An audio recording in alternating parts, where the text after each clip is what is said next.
thing in the 60s, 50s, 60s, and 70s. We broke through that. We free, and we exercise freedom. But after we got Obama elected, we're slipping back into slavery again. Yeah. That's one of the biggest challenges we have. But I think it goes to what you're saying, Judge, is that we negate the impact that slavery has had on us as a society. We're still in that place of thinking that we have overcome. And we never have overcome. Even when we had the Civil Rights Act, Civil Rights Act of 64, it still wasn't an overcoming. It was just some things were put in place to help us kind of propel, but it didn't give us the equality, the access that we needed and that we well deserved based on our contributions to American society. And if we don't get past that, if we don't get an understanding of the impact that slavery has had, we're going to be back in the same place. I was just telling somebody, which is becoming my pet peeve specifically within the church, is this idea of presenting part of the narrative.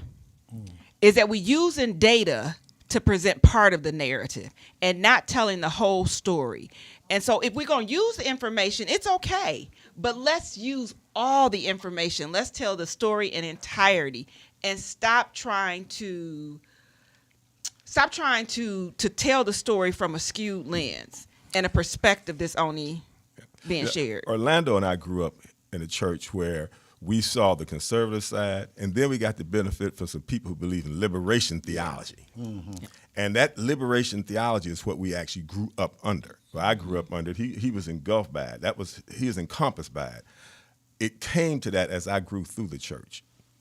Now, the churches are giving Christianity the worst name. And Christians, modern day Christians, are really doing a job on Christianity. Mm-hmm. They've negated the whole Jesus narrative. Whether you believe Jesus in that or not, what they project to believe, they have destroyed that by their conduct. The Charlie Kirks of America and his prodigy, they have destroyed the evangelical movement. They have destroyed the goodwill of Christianity. Now, let's talk about, just for a moment, not only is there the inferiority that we're still fighting, but there's a superiority complex of white Americans mm-hmm. who, if they sat back and looked at it and looked at where they would be without black contributions and accomplishments, John Glenn would never have gotten to space, or if he got there, he'd still be floating if it wasn't for black women.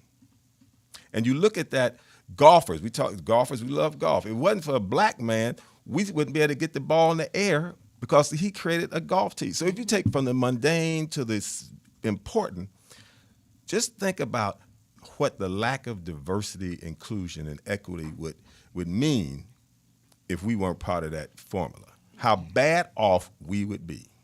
Yeah. This as a country. Yeah. But I think that's the thing that happens often is that folks don't want to give that credit, and so and let me say this. Not only do they not want to give the credit, but how many people actually know? Mm. That's the other point of how many people actually know the impact that blacks have had on the formation of this society. Because it's easy to disregard what you don't know and what you assume to be.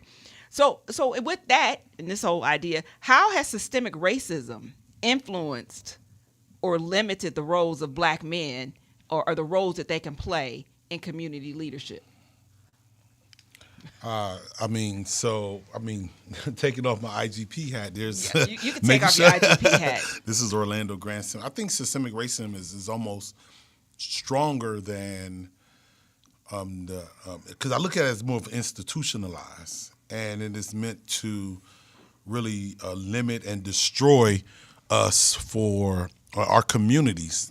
For example, we can go as far as redlining, when we were able not to get mortgages, and we were limited to back after World War II when our sisters and brothers who were returning from the war were not able to get their GI bills. That created that financial disparity between our communities, and it didn't allow our communities to start to create generational wealth. Did you know that, just thinking today, one of the things that we did recently was to do that affordable housing initiative.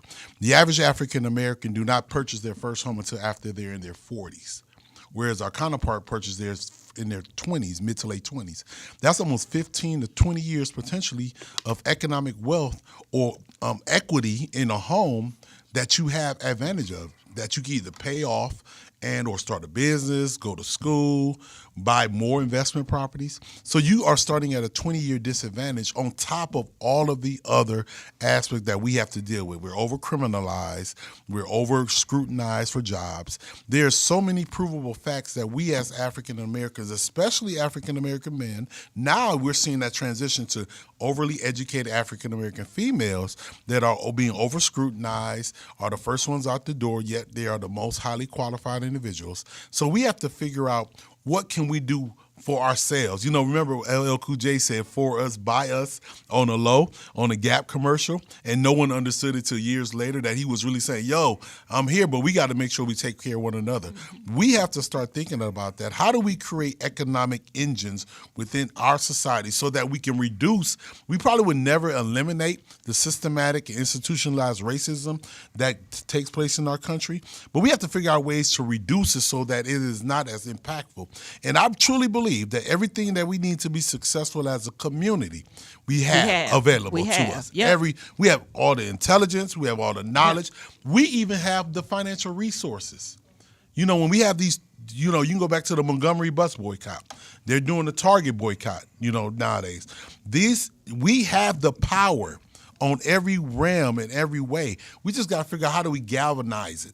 You know, sometimes we think we kind of hurt our own selves, but we have everything we need to be successful. We just got to make sure that whatever we do, we're going to rally behind one another, whether it's voting, like we say that, because we know that when we vote, we make a change, but we can't vote at a 10% clip and expect change. That's just not excusable. So we have to figure out, how do we galvanize each other to rally behind something and know that our impact will be felt. Yeah, and you just said something and going, and it's two things. Is one, when we think about 10% of voting, that's 10% of the organizations to do the work. Mm-hmm. So the question becomes, why do we have this percent that one only wants to vote, two only wants to do the work within the organizations or the community? And how do we galvanize and get the 90%, mm-hmm. or even if we can get 40%, and get 50% of the organization to do the work, 50% of the community to vote, where we would be.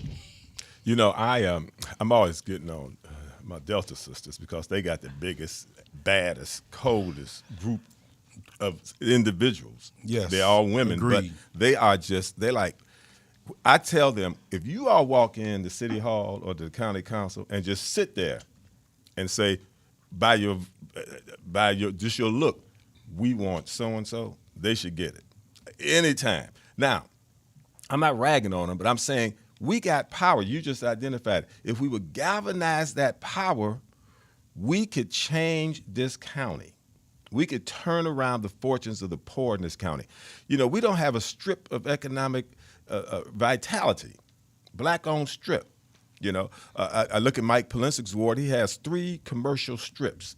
I look at Ward 1, they have a couple of huge commercial mm-hmm. strips. But by and large, the rest of our community, black East Side Cleveland, we lack that. I live on 84th and Beacon Place. There's a new facility being built behind a gas station across from that little National City incubator. Why don't we have one of those for black folks? Now, I know the mayor is now putting some money into the southeast side of Cleveland to help support small businesses. But we need that kind of input. We need to go down to the county and say, you know what, that tax money we paying, we want X number of millions of dollars to be contributed to the black community in exchange for the votes we've been giving you all these years. We want that. But we're not going to just say we want it. We expect to get it. But we're not going to get it if we don't galvanize, organize, and coalesce in order to make our collective impact known and felt. So that's one thing we got to do. So, you know, I ain't going to no black tie dinners for a while. I'm boycotting them until we actually say, okay, at the black tie dinner, we're going to say, this is what we launching. And we're reaching out to other people to help us launch this. Now, I'm not minimizing black ties because a lot of scholarship money is raised, but we got to turn that dinner into a power move. But and I love that.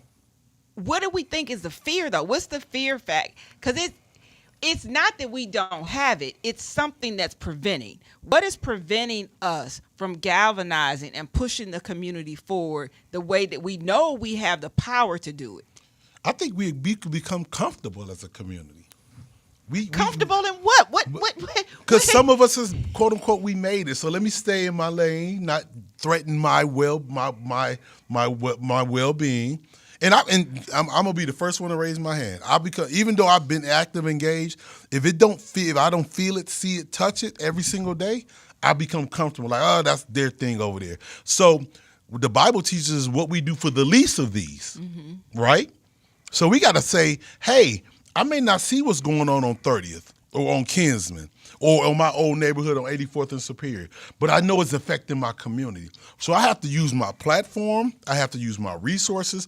I have to use my knowledge, expertise, and understanding to see how I can play a significant role so that even in me being a resident of the city of Cleveland, even as me being someone that has come out of that community, I'm still connected to that community. And how and what I do in my everyday life, how am I going to have a positive impact? Some people are not protesters.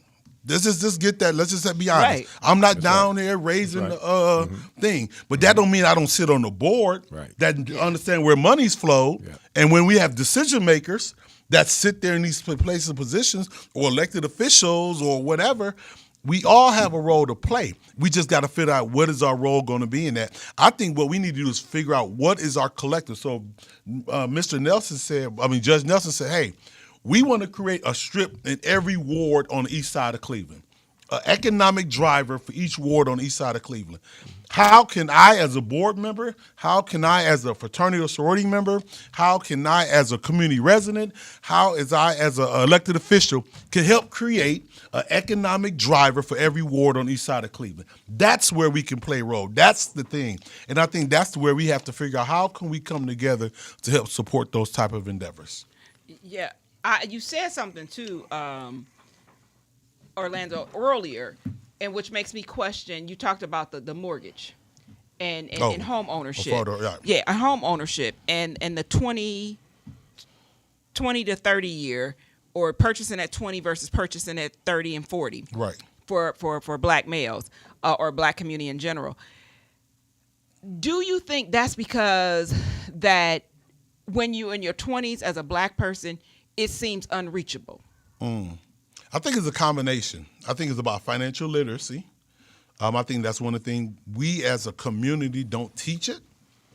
We don't teach our kids, and that's on us, about saving, credit scores, not getting everything under the sun just because because you see it and you want it, understanding the power of it. But then also I think that this is where the system and the institutionalized aspect, because that is not information passed down through generations, we are still being impacted by the slavery days, because those things that happened generations ago are still impacting us today. So we have to figure out, how do we create these institutions within institutions, i.e. high school education, to say this is where we're teaching you about financial literacy. And financial literacy shouldn't even start at high school. It really should start in first, second grade, and it just reiterated over the years. How do we, this is my pet peeve. We as communities have these GoFundMes for when somebody passes. I hate it. I almost don't want to donate sometimes. It costs me, I'm 49 years old. Well, I hope nobody, I'm still kind of young. My life insurance is $31 a month. If something, God forsake, happens to me, I know that my family will be taken care of and all of the bills will be paid, as if I was still here today. Mm-hmm. How many people are walking these streets, don't have a life insurance policy? Guess what? Say that family that is a counterpart family to ours, they have 2 and 3 life policies. Something happens to that parent, that grandparent, that aunt, that uncle, whoever, that family could be potentially set up for the rest of their life, because the house will be paid off. That's 100% equity. They're getting another $200,000-$300,000 in resources. They're not going around raising money to pay for the funeral bill. So those are the type of things we have to start teaching and educating our communities and our families about, that those are ways that we do not continue to put ourselves in a deficit and starting from 3 or 4 slots behind that we can help prepare ourselves for the future. Because it's not about right now and that itch. We have all these itches. I need this, I need that. But let's prepare ourselves for the future so that we can be safe if something were to happen. Yeah, I think you talk about insurance, and we talk about those things and talk about economic education, financial literacy, is that I am a licensed agent in the state of Ohio for property and casualty. Don't ask why. Don't even ask. One of your 1,000 jobs. One of my many thousand jobs. But the one thing, I actually ended up getting that because I was working at Nationwide Insurance doing community outreach, and it was one of the requirements. But in that, one of the things that I paid attention to was how many people came into our office and refused to pay their bill. They would say, how much is our bill for the month? Or how much is my bill? We would quote them what their bill was. And they'd be like, well, I'm going to get my hair appointment. I'm using that to get my hair done. Or I'm going to do this. I'm going to do that. Because I think the mentality with insurance is, I don't need it right now because nothing's happened. And not recognizing that when something happens, the benefit of how it pays out in assets. Judge Nelson, I think you want to say something. I'm going to let you go, and then we're going to take a commercial break and bring our guest that's online with us that's been waiting, and we will add them to our conversation. Yeah. Let me say this about community development. You know, many of people on the east side were whining about the $15 million that was given to the west side market. Now, the east side now is getting $15 million to go from East 131st throughout the southeast side. It's comparatively, that's not equal money. What do they do on the west side in Ward 3 that we don't do on the east side? They vote. It's the highest. The far west side was the highest voting ward. Ward 3, which is the downtown ward, is now the second highest. Now, we're getting back. The mayor has set aside a significant amount of money, but the gap is still great because if you vote, you get resources. Mm-hmm. That ain't fair, but that's life. You don't vote, you don't get resources.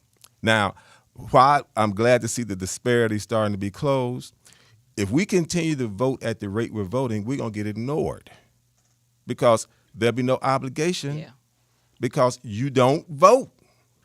And I listen to people go down to city council, stand up doing the open meeting part when they can have public comment. Open comment. Mm-hmm. They say all kind of crazy stuff without any ability to carry it out. They threaten the mayor, threaten the council president. But if you go look at the voting turnouts, the communities they came from had the lowest voter turnout, and the mayor and the council president don't have to fear them at all. Let me go to your break now, but I just wanted to put that out there. Yeah, no, and I think it's important, especially having that aspect of this conversation coming right after, on the heels of the election. Election was last week, and we would be remiss if, to all the veterans out there, happy Veterans Day to you today. I joked that y'all off work today and y'all took up my gym time, but still happy Veterans Day to the veterans. And so we'll take a commercial break and we'll come right back. Support for WOVU comes from the Phoebe Foundation, a Cleveland-based nonprofit that offers financial education and digital access programs. Since 2002, the foundation has provided resources for budgeting, credit, and home ownership. Programs include All Things Money and Wired to Work, which features workshops, one-on-one coaching, and youth-focused sessions. For more information, visit phoebefoundation.org.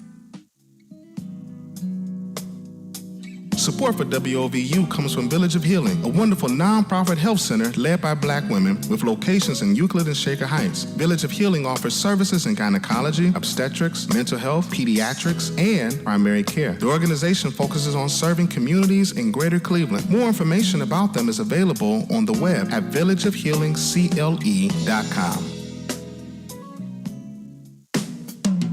WOVU 95.9 thrives daily to provide a positive forum for discussion of community issues and opportunities, provide a creative platform for every segment of our community, produce and distribute entertaining and uplifting cultural, educational, and artistic programming, produce and distribute local community news, information, and public service announcements, provide a portal for outsiders to rediscover the Forgotten Triangle and its potential, provide media education and training to participating members of the community. Make no mistake, WOVU 95.9 Cleveland's urban alternative.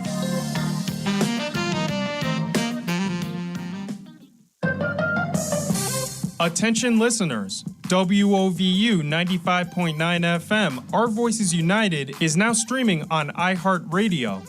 We are the same community radio station with the same mission, now with another way to bring you the content you need 24 hours a day, 7 days a week. You can still find us on WOVU.org and still listen to us anywhere on the free WOVU mobile app. Those are not going away, but you can also find us on iHeart.com and on the free iHeartRadio mobile app. However you choose to listen, keep it locked for the latest content as we continue to provide a platform for you, the best audience in the land, right here on WOVU 95.9 FM. Our Voices United, Cleveland's urban alternative.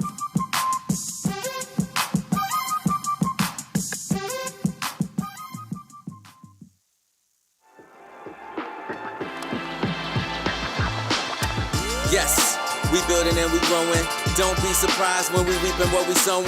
We do it for the culture, for this cause we go all in. Handling business for us, this is a calling. Informing the people so we can mobilize. We dropping knowledge, our conversations are always live and so timely. For the times we living in, we give you strategies so we all can win. So tap in and don't sleep. Welcome back to the episode of Strategic Moves with Kenn Dowell and Dr. Heather Burton. We are continuing the conversation with our in-studio guest. We have Judge Michael Nelson with us today, the Grand Polaris of Iota Phi Theta, Orlando Grant. And then joining us on the call, we have one of the vice presidents from Case Western Reserve University, Robert Solomon.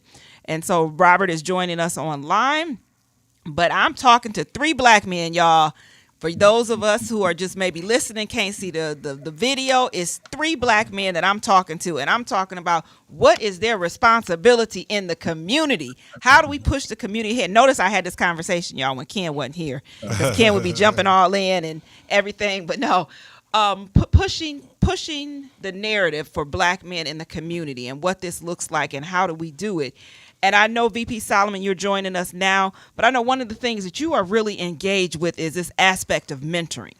And so when we think about mentoring, how do we mentor the younger generations to become community leaders so that we can propel and progress the black community? Yeah, I think that there's no real set way, I think, to engage in mentoring, because a lot of times people think you need to do something formal and be part of a formal program. And I think that's good.